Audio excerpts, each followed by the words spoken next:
Merhabalar, Gül'ün Mutfak Aşkı YouTube kanalına hoş geldiniz. Bugün kanalımda işkembe çorbası hazırlayacağım. Tarif için 800 gram işkembe kullandım. İyice yıkadım. Sonrasında 4 saat sirkeli suda beklettiğim işkembeyi tencereye aldım.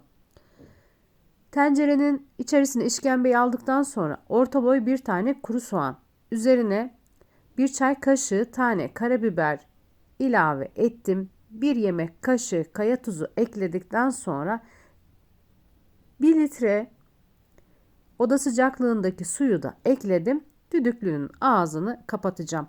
Ben düdüklü tencerede hazırladım. Süreyi azaltmak için normal çelik bir tencerede de yapabilirsiniz eğer ki düdüklü tencereniz yoksa. İçerisine kaynarken yarım çay bardağının yarısı kadar, yaklaşık 4 yemek kaşığı kadar üzüm sirkesini ekledim kaynayan işkembenin içerisine ve yaklaşık 1,5 saat kısık ateşte pişirdim. 1,5 saat pişen işkembe hazır. Doğrayacağım işkembeyi, sonrasında terbiyesini hazırlayacağım. Detaylarıyla anlatmaya devam edeceğim sizlere. Hazırladığım işkembeyi çok küçük olmayacak şekilde doğruyorum. Siz dilerseniz çok ufak da doğrayabilirsiniz. Ben biraz dişe gelen işkembe seviyorum. Yerken ağzımda belli olmalı. Tüm işkembeyi aynı şekilde doğradım, hazırladım. İşkembeler hazır. Sıra geldi terbiyesini hazırlayıp çorbayı hazırlamaya. Tarif için bir tane yumurta sarısını bir kabın içerisine aldım. Üzerine 2 yemek kaşığı ev yoğurdunu, evde hazırladığım yoğurdu ekledim. Üzerine karıştırdıktan sonra 1 yemek kaşığı çok dolu olmayacak şekilde unu ilave ediyorum. Unla beraber de karıştırıyorum terbiyeyi. İçerisine işkembenin suyundan, ılık suyundan ilave edeceğim. 2 kepçe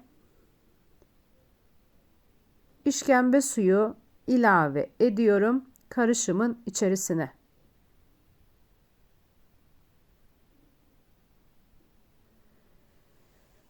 Terbiyeyi hazırladım. Sıra geldi çorbanın birleşimini hazırlamaya. 1 litre işkembe suyunu, işkembeyi kaynattığım suyu tencereye aldım. Üzerine doğramış olduğum işkembeyi ekledim. Hazırladığım terbiyeyi de ilave ettim. Üzerine yarım sıkılmış limonun suyunu da karıştırarak ekliyorum.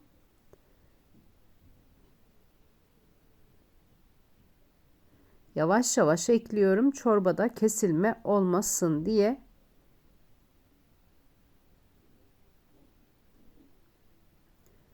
Terbiyesinin içerisine atmadım limon suyunu. Biraz daha belirgin olsun diye ayrı ekliyorum. Çok güzel yakışıyor bu şekilde. Karıştırarak pişirmeye devam ediyorum çorbayı. Hazırladığım çorba, işkembe çorbasını pişirdim, kenara aldım. Sıra geldi yağını hazırlamaya. Yarım kahve fincanı zeytinyağının içerisine 1 tatlı kaşığı kadar tereyağı ilave ettim. 3 diş sarımsak ekliyorum. Sarımsaklı bir yağ hazırlayacağım. Sarımsağı pişirdiğim zaman çiğ bir şekilde ağzıma gelmiyor ve rahatsız etmiyor. Ağızda koku da yapmıyor sarımsak piştiği zaman.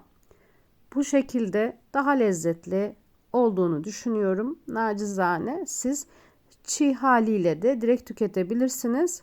Ben yağda bu şekilde hazırlayıp pişirip çorbanın üzerine öyle ilave ediyorum. Lezzetine biraz daha lezzet katıyor. 1 çay kaşığı pul biber, Yarım çay kaşığı toz kırmızı biber ekledim. Sarımsaklı yağın içerisine hazırladığım yağın altını kapatıyorum. Çorbayı servise alacağım. Herkesin pratik bir şekilde hazırlayacağı işkembe çorbasını sizlere nacizane dilimin döndüğü kadar anlatmaya çalıştım. Şimdiden hazırlayacaklara afiyet olsun. Kanalıma abone olmayı ve beğeni yapmayı unutmayın lütfen. O güzel yorumlarınızı videomun altına bekliyorum. Sizlerin görüşleri benim için çok değerli.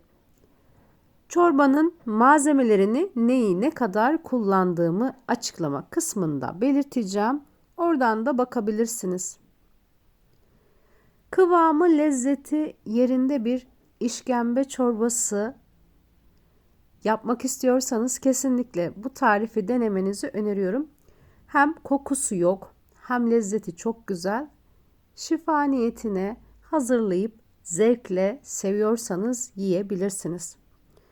Koyuluğu, kıvamı güzel oldu. İçerisine birazcık daha limon sıkıp zevkle yiyeceğim. Umarım sizler de hazırladığınızda benim kadar beğenirsiniz.